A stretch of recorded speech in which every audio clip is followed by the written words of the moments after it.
All right, how's it going? Welcome back to another video here in the series on vector calculus. The last video was the first video in this new section here on lines and curves.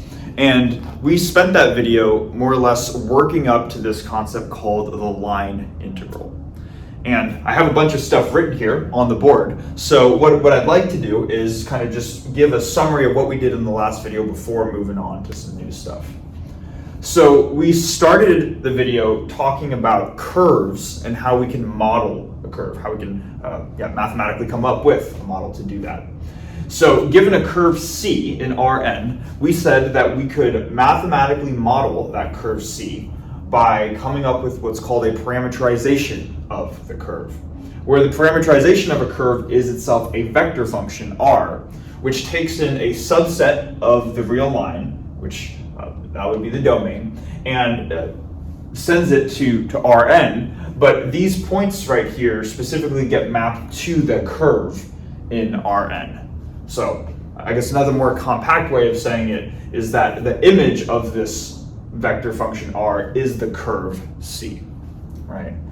And then what we ended up doing is we said, okay, now that we have a way of modeling a curve, let's use that modeling framework, more or less, to come up with this expression here for the line integral. And that's kind of where we left off, right? Where we said that if we wanted to integrate some vector field, in the general case, some vector field, along a curve, this is the way that we could express it compactly, but the way that we would actually do it in practice is through this expression right here, where we would take our vector field and its input itself could act as the parameterization. So we have f of r of u, and that is in a dot product with more or less this quantity dr. But what we can do is we can just essentially use chain rule to rewrite dr as a differential in terms of du, right? And that's where we get this expression from. So this is where we left off at the last video, right? More or less just saying this is what the line integral is. Now, even if we have even if we feel like we have a good conceptual understanding of what the line integral is, it's very useful to go through examples to kind of work out all the little nuances.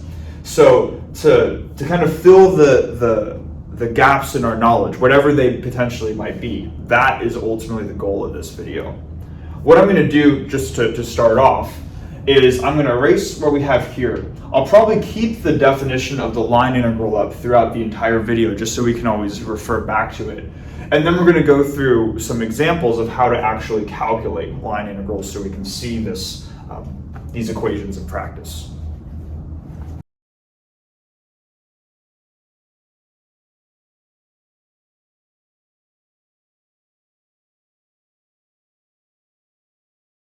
Okay, so this is the primary example that we're going to be working with here in this video, where we're going to be integrating a vector field f of r, is given by this, where we have some starting point a, which is at the origin, and then some ending point b, which is given by 1, 1, 1. Okay.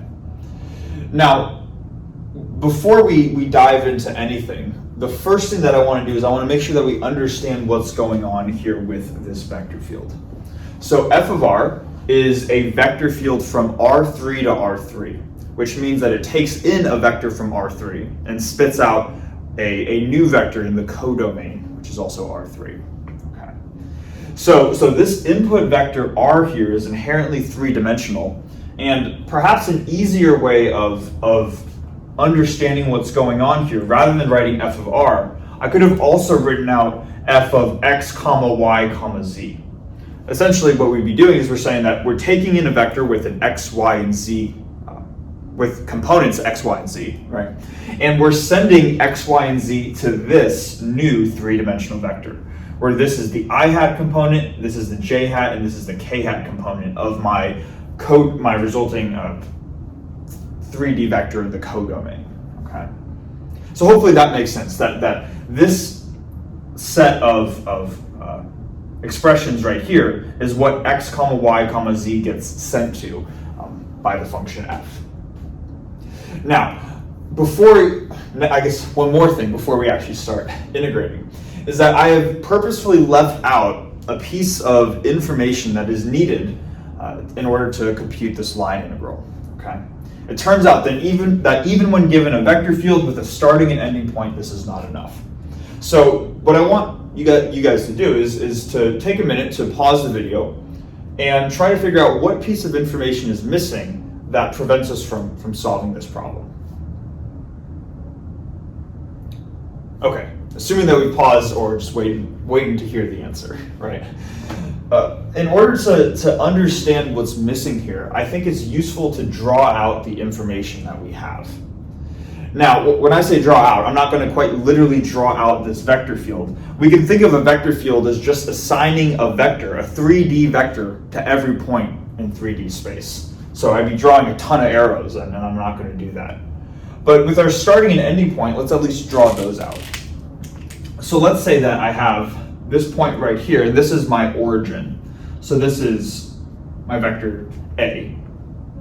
And then this point over here is my ending point, which I can call my vector B. Okay. Now, if we want to perform a line integral, which is given by this expression right here, we are inherently adding up the value of our vector field along a curve C. Now, keeping that in mind, we should ask ourselves, well, what is the curve, right?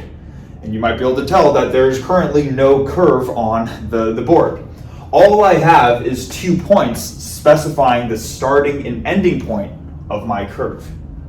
And this is kind of one of these details that sometimes people don't recognize until they actually get into problems, is that if you want to integrate along a curve, you're going to need to specify what your curve actually is. This wasn't something that came up in single variable calculus. Providing a starting and ending point was good enough, because if you're integrating a function f of x, the only thing to do is to move from the starting x direction to the ending x direction. There's no need to specify any other direction. But now that we're working in a higher number of dimensions, this is something that we need to specify. What is the curve that I'm integrating along? Now, some people might be saying, well, to integrate from A to B, don't I just make a line going from A to B? Isn't that what you're supposed to do? And the answer to that question is, well, sometimes. The actual answer is, if this straight line is the curve that is specified, then the answer is yes. But you could also pick a different path from A to B, which is not a straight line. For example, you could choose a curved path from A to B, and it might look something like this. Or you could choose like a squiggly path that might do something like that. Or you could draw any path in theory that you want. The only conditions on that path is that it needs to start at A and it needs to end at B, right? Maybe just to really drive home the point, I'll have the squiggly path even go beyond B. It'll go over here, and then who cares where it travels to as long as you end up at your point B. So we can see that there are different paths that you could take in order to go from here to here. And the integral, as what we're going to see in this video, the resulting value of the integral might be different depending on the path that you take. Okay? So this is something that we're going to inherently need to specify. And whenever solving problems with line integrals, that is usually the first thing that you want to do is you want to say, okay, well, what is my curve in the first place? What we're going to do here to start is let's not pick any wild paths, but rather let's just pick the path that some people might initially choose, which is just a straight line going from A to B. Okay.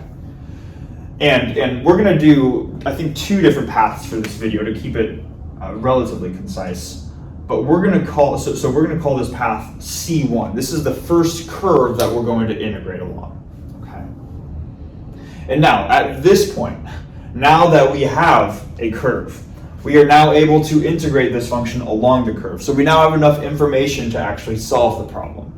Okay. So we might be saying, okay, sure, but maybe some of the details are still a little bit confusing, right? Because this is the expression for the line integral, and then what we've been saying is that this is how we practically apply this expression right here. But just looking at the very beginning of this expression, we see that we have a lower bound alpha and an upper bound beta. And alpha and beta indicate the starting and ending values of this variable u right here. But u is just a single number, whereas what we have right here is that we have a starting vector, or I guess a starting point, I should say, in 3D space, 0, 0, 0, and we have an ending point in 3D space, 1, 1, 1. So how do we apply what we have so far to this actual expression? That's going to be our goal. Okay. So hopefully that makes sense. Now, going back to what we were talking about in the previous video, we were talking all about curves, but also how to parameterize a curve, right? So when working with line integral type problems, step 1 is just figuring out what your curve is. Step 2 is going to be figuring out how do you parameterize it.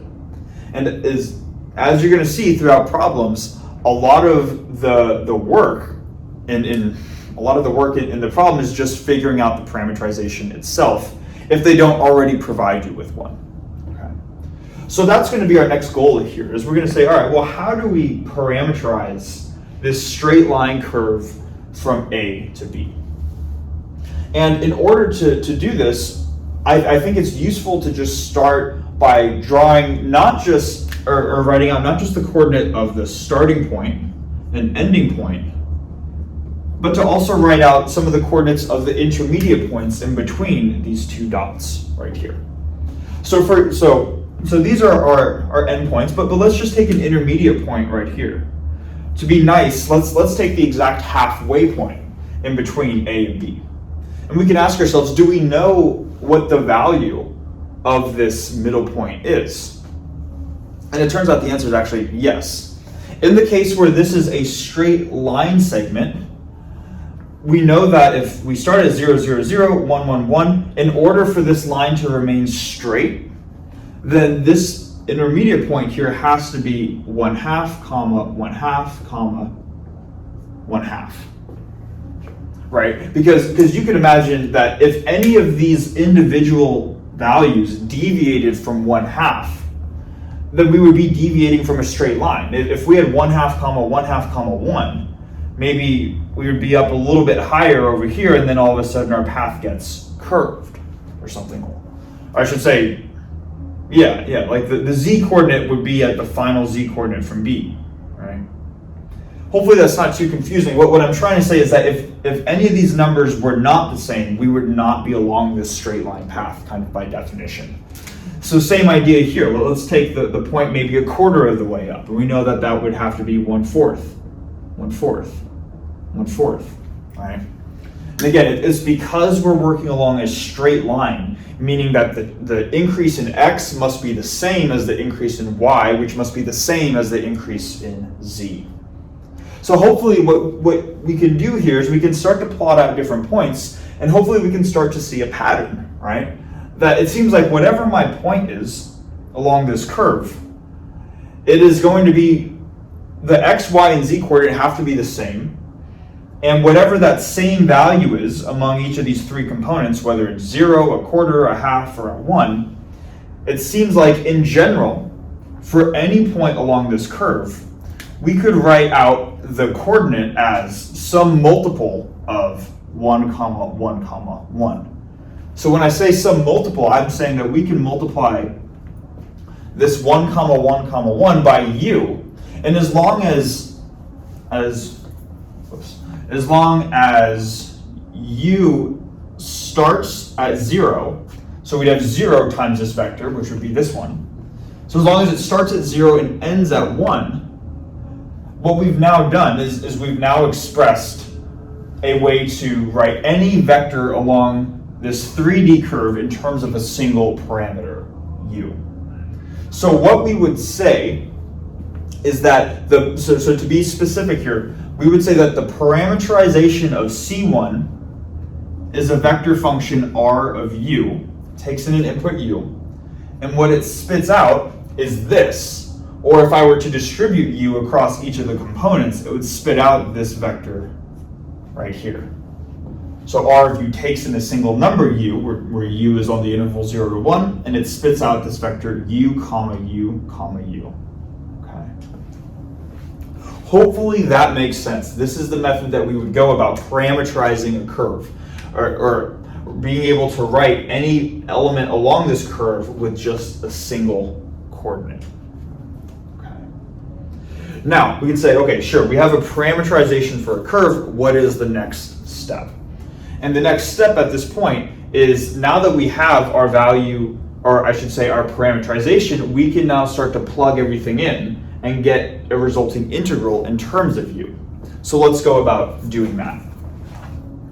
So I'm going to start with my upper, or just my integral. Let's do this. I'm going to start with my integral. And I'm going to look at the lower bound, alpha. That is the starting point of u, or which we specified as 0. And then I'm going to go to beta, which is the upper bound on my integral, which we said is 1. So it's going to be an integral from 0 to 1. And now, the first component in this thing is f of r of u, right? Which might seem a little bit complicated, right? How do we apply, or how do we find this expression here, f of r of u? And essentially, maybe let me write this as follows. We have f of r over here. I could rewrite this as f of x, y, z equals this quantity, right? So by rewriting it that way, hopefully it makes sense that this, by writing r of u like this is the x component of r, this is the y component of r, and this is the z component of r. So rather than writing f of x, y, z as x to the ey, z squared, x, y, I'm going to replace on this left-hand side x, comma, y, comma, z with the parameterization u, comma, u, comma, u. All right. So maybe, let's see here. I'm a little bit disorganized. I apologize. So if this is r of u, then we'll have that. I'm going to write the expression for f now over here. So rather than having f of x, comma, y, comma, z, I'm going to have f of u, comma, u, comma, u. Right? And it's kind of interesting, right? But what the general expression here is saying is that whatever x, y, and z are, this is how you should write it out. Because they're all u, what I'm going to do now for the right-hand side of this is wherever I see an x or a y or a z, I'm just going to replace with the letter u. So I just fill everything with u's, more or less. So my first component, x to the ey, becomes u to the eu. Z squared becomes u squared. And then x times y is u times u, which is also u squared. All right? It's kind of fun. You just fill everything with u's. So for my first component, f of r of u, this is how you could rewrite our vector field in terms of the parameterization variable u. So now going back down to my integral over here, I'm going to write this as the first vector in my integrand. This is the first vector in the dot product with r prime of u. Okay? So I'm going to write out u times e to the u, comma, u squared, comma, u squared. That's my first component. Now, I have a dot product, so I'm going to write out the little dot. And then I have r prime of u. So we ask ourselves, okay, well, what's r prime of u, right? That's simply the derivative of our parameterization with respect to u. So now we're going to look at the quantities that we have over here, and we ask, okay, well, what is my parameterization? What is my r of u? That is this expression right here.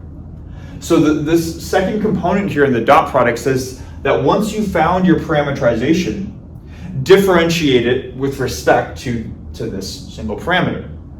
So if I were to differentiate this vector function, that's the same thing, is you're just differentiating each of the components.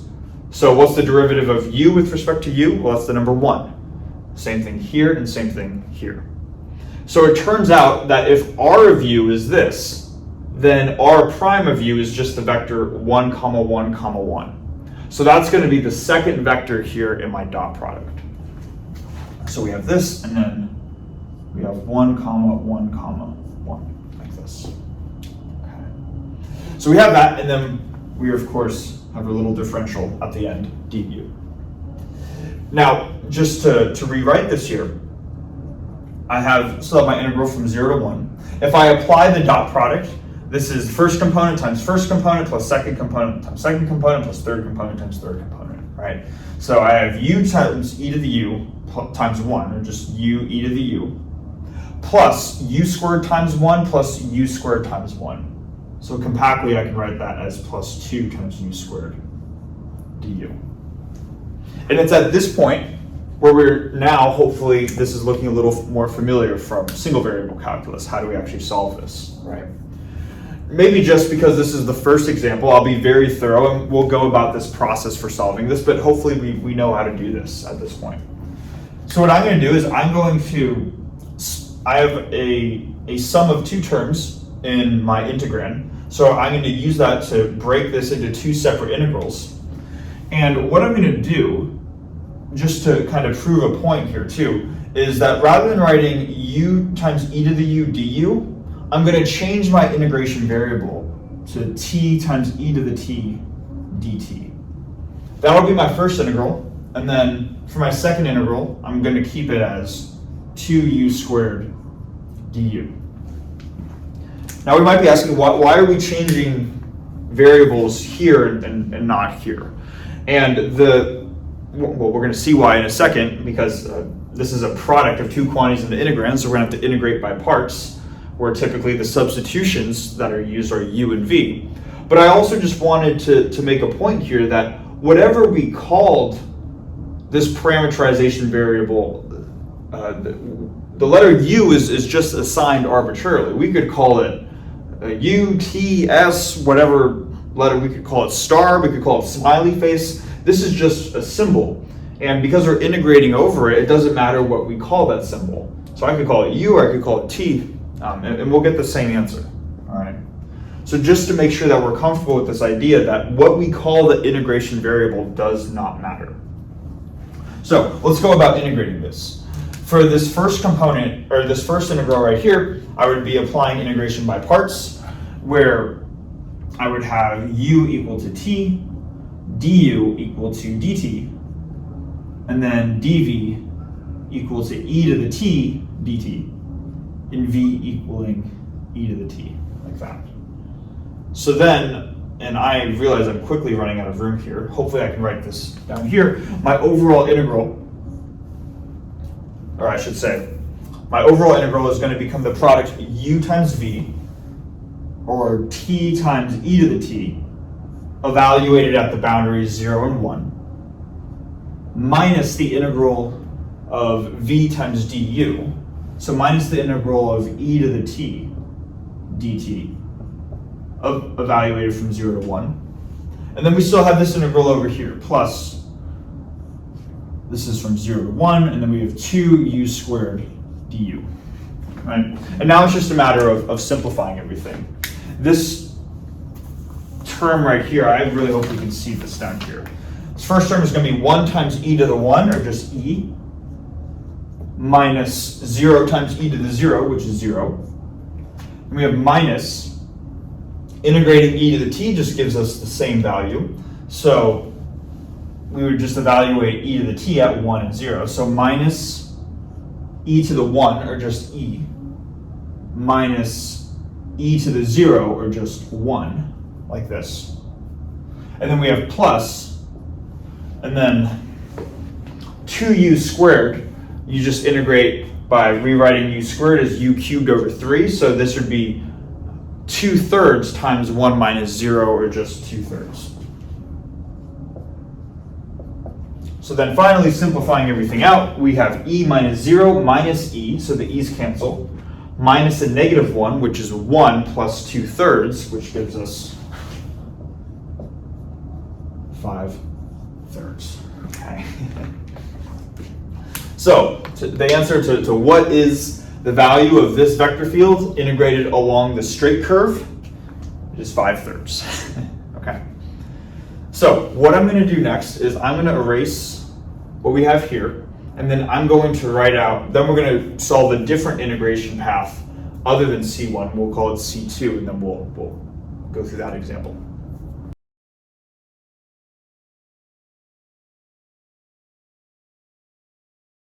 Okay, so not really sure where to stand, but now what we're going to be doing is we're going to integrate this same vector field f of r, except now it's along a new path. It's no longer straight. It's going to be this curved path.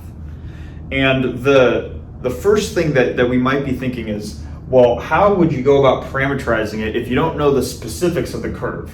You could make this, we could get as far as we did in the previous example because the line was straight. The x, y, and z coordinates had to be the same. But we don't know exactly how curved this is, right?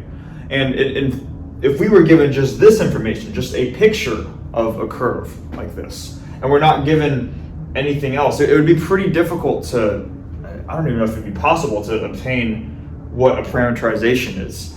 But fortunately, they provided us with a parameterization. They're going to say that the vector field that parameterizes this new curve, which we can call C2, has an x component of u, a y component of u squared, and a z component of u cubed. Now, the first thing that we should do is let's just check that this parameterization makes sense. It's unlikely that they're going to give us a problem with a false parameterization, but it's still good to check, right? So the way that we could check that this makes sense is let's just try to plug in some starting values here. Let's plug in some values to make sure that our starting point and ending points seem to match. So if we were to set u equal to 0, we would have 0, 0 squared, 0 cubed, which gives us the point A. And then likewise, if we were to substitute in u equals 1, we would get 1, 1 squared, 1 cubed, which is 1, 1, 1. So that is a good way of checking what value of u do you need to plug into here in order to get your endpoints. And it's also useful because when you actually start solving, I'll stand over here, when you actually start solving this integral from alpha to beta, now you know what your endpoints are going to be. In this case, it's still going to start at 0, it's still going to end at 1, because that's what we plugged in to get our starting point and ending point, respectively. So let's go about setting this integral up and let's see what changes. So we're still going to have the integral from 0 to 1. And then our first component is f of r of u. So now how do we set up this expression here? So same thing, I think it can be helpful to rewrite our vector field f of r as f of x comma y comma z. Because if we can do that, now we see exactly how this parameterization plays into this domain right here. What we're doing going from here to here is we're setting, I realize I'm going back and forth, but we're setting x equal to u, y equal to u squared, and z equal to u cubed, okay? So that means that when we plug in x, y, and z, that's what we're going to want to set these values to in terms of the variable u. So let's see what those values are. This vector right here has a first component of x times e to the y. We're saying that x is u. So we have u times e to the y, which is u squared. So we have u times e to the u squared. We have a comma. Then z squared, z by itself is u cubed. So u cubed squared is u to the 6th. And then x times y is u times u squared, which is u cubed. So this is now the first vector that's going to be in my integrand right here. Then again, we have our dot product. And then we need to find r prime of u. So that again is just differentiating this with respect to u. So if r of u is this, then when we differentiate each component, to get r prime of u, we're going to get 1, 2u, 3u squared, right? So that's going to be the second vector that gets input into this integrand right here. So I'm going to have 1 comma 2u comma 3u squared, and we integrate that over u. So then just applying the dot product, still have our balance from 0 to 1. Applying the dot product gives us ue to the u squared times 1. So we have ue to the u squared times 1 plus u to the 6th times 2u, so that's going to be 2u to the 7th, right? The extra factor of u in there, plus u cubed times 3u squared, that's going to be 3u to the 5th du. And I realized that in the last example, I probably didn't need to go through how to solve this type of integral, so I'm just going to provide us with the answer. It is e over 2 plus 1 over 4. But in case we're curious, I'll quickly summarize what you would do. You could split this up into 3 separate integrals. These can be solved through just taking the antiderivative using power rule. And with this integral right here, if you perform a variable substitution, maybe a v substitution, you could set v equal to u squared, and then dv is going to be 2 times u du, like this. If you perform this substitution right here, that will allow you to solve for the integral of that first component. Okay.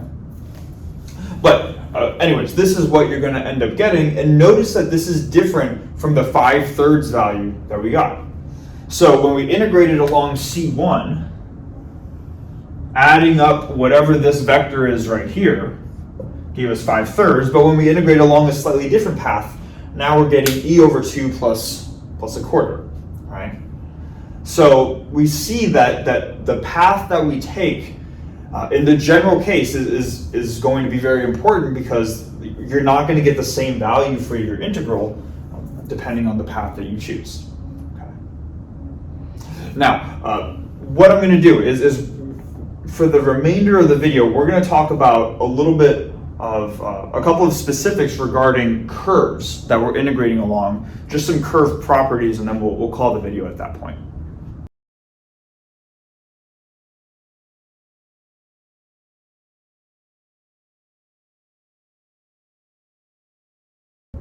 Okay, so kind of getting towards the end of the video, we're just going to talk about some types of curves, and the first of those is a closed curve. So let's go through it together. It says here that a closed curve is just a curve with the same starting and ending point. Okay. So what we've seen up until this point predominantly is we'll have some starting point like this and then some ending point like this, and maybe we're integrating from here over to here or something like that, right? And maybe we can call this C1, where this is our starting point and this is our ending point. Now, when drawing a curve too, it's usually important to specify the direction, the quote-unquote direction of your curve. And you'll do that with a little arrow like this.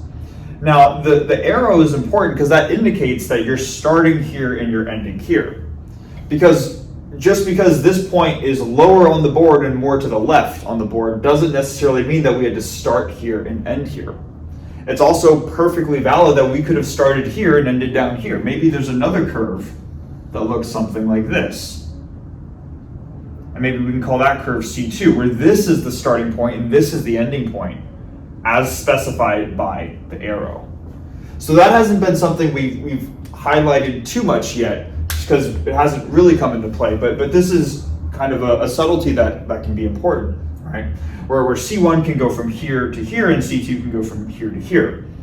Now, what you could do is you could also sort of combine these curves, where you could say an overall curve C is C1 plus C2, like this. And the curve C, that is C1 plus C2, would say that let's start at my starting point C1. So from C1 I go from here up to here. And now that C1 is done, let's see where C2 starts off at, and C2 starts here and then it goes back to here. Okay? So the composite curve, by summing up these two curves individually, that gives us a curve which starts here and then travels all the way back to its starting point. So C, being the sum of C1 and C2, C would be an example of a closed curve. Now, this is where, or kind of just like a fun little part, we get to introduce some new fancy looking notation to describe a curve which is a closed curve. So normally when we have a line integral, if we're integrating f of r dot dr like this along some curve, the notation that we would use is just a subscript and then the name of the curve, right? But in the case where the curve is a closed curve, we can do something to the integral itself where we add a little circle kind of in the middle. And this, whenever you see a circle around an integral like that, that indicates that the curve that you are integrating along is in fact a closed curve. It has the same starting and ending point. So it doesn't do anything new mathematically, but it just looks cool, right? It looks fun. So yeah, that's more or less what a closed curve is. Next property that we're going to go over is what's called a piecewise smooth curve, which has some interesting subtleties as well before we finish off the video.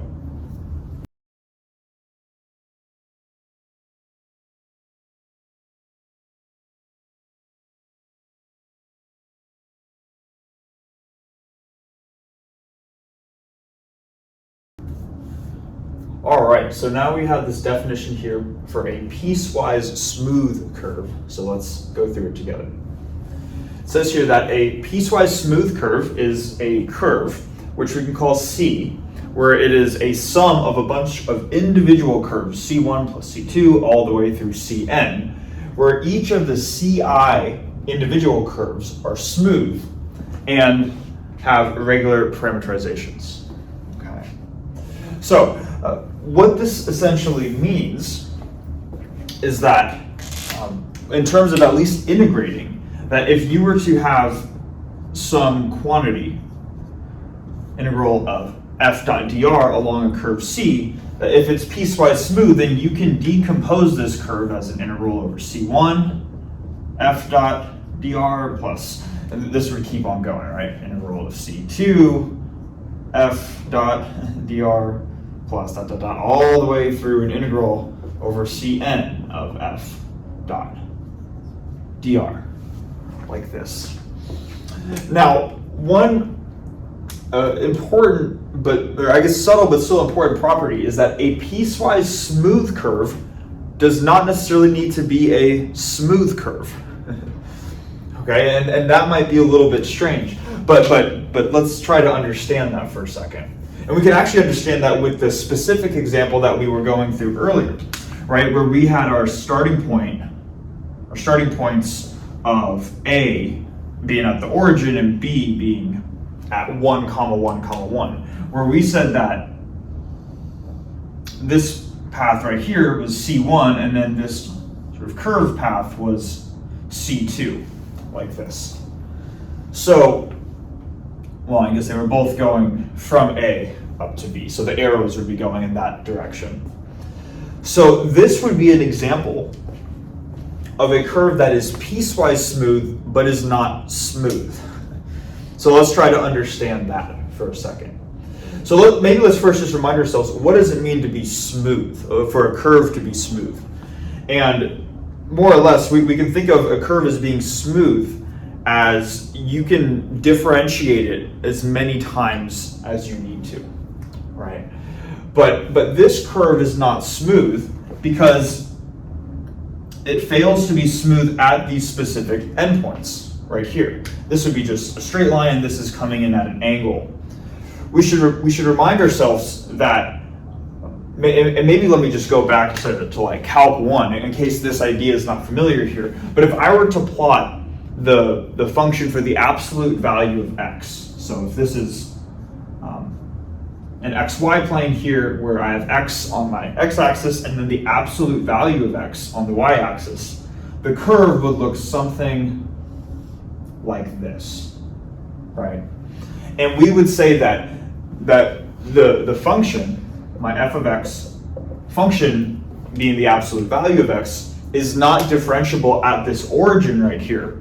Because when we look at the slope approaching the origin from the left, it's negative, whereas when we approach the origin from the right, the slope is positive. So the slopes need to match as they approach a point from both the left and the right, in the case of one dimension. But the value of your slope would need to be the same as you approach both points A and point B from C1 as well as C2.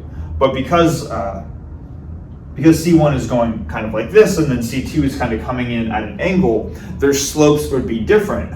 And hence, the overall curve, I guess the overall, let me rephrase. If we were to compose a curve of C1 and C2 together, that overall closed curve would not be smooth. And I realized I was being a little bit sloppy with what I just said there. So let me unslopify that, if you will. Right now we have two separate curves going from A to B. We could create a closed curve by saying that, and we call that C, by saying maybe we start at C1, but rather than adding up C2, we would have to take the negative of C2, kind of just reverse the direction. So rather than having, I should say, by reversing the direction of C2, in other words, adding the negative of C2, now rather than having C2 start at A and end at B, negative C2 is the same path, except it just starts at B and it ends at A. So you have a curve like this. And it's at this point where now C would be considered a closed loop curve because it starts here and then it ends here. But it would not be a smooth curve because at the points A and B, the slope approaching from here would be different from the slope approaching from here, and vice versa for this point, right? So hopefully it makes sense that in this specific example, C is closed, but it is not smooth. Now the original definition is for a piecewise smooth curve. So it turns out that even though C is not a smooth curve, it is a piecewise smooth curve. So how does that work, right? And the way that you could do this is according to this definition right here, it says that a curve is piecewise smooth if all of the individual CI curves are smooth. So what we are inherently doing with a piecewise smooth curve is we are breaking up the overall curve into components, and the individual components might be smooth themselves. So let's maybe actually just draw out C equals C1 minus C2 here. So C is this curve, the curve that starts like this and then maybe goes like this. Right? This is what C is, but C is going to be equal to C1, which is just this curve, minus C or plus negative C2, which is this curve.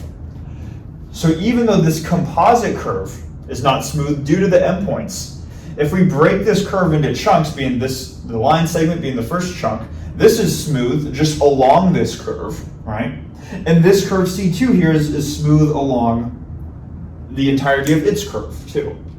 So there are these subtleties that come in where you can have a curve that is not smooth but still piecewise smooth. In the case where it is, you can decompose your overall curve into a sum of individual curves. Okay, kind of a lot, and kind of some interesting properties, but they do become important. Okay, and hopefully it makes sense. So I think what I want to do, I want to call it at this point in the video, and in the next video we're going to start to see cases where things that we couldn't assume are true in this video, maybe we're going to ask, well, when are they true?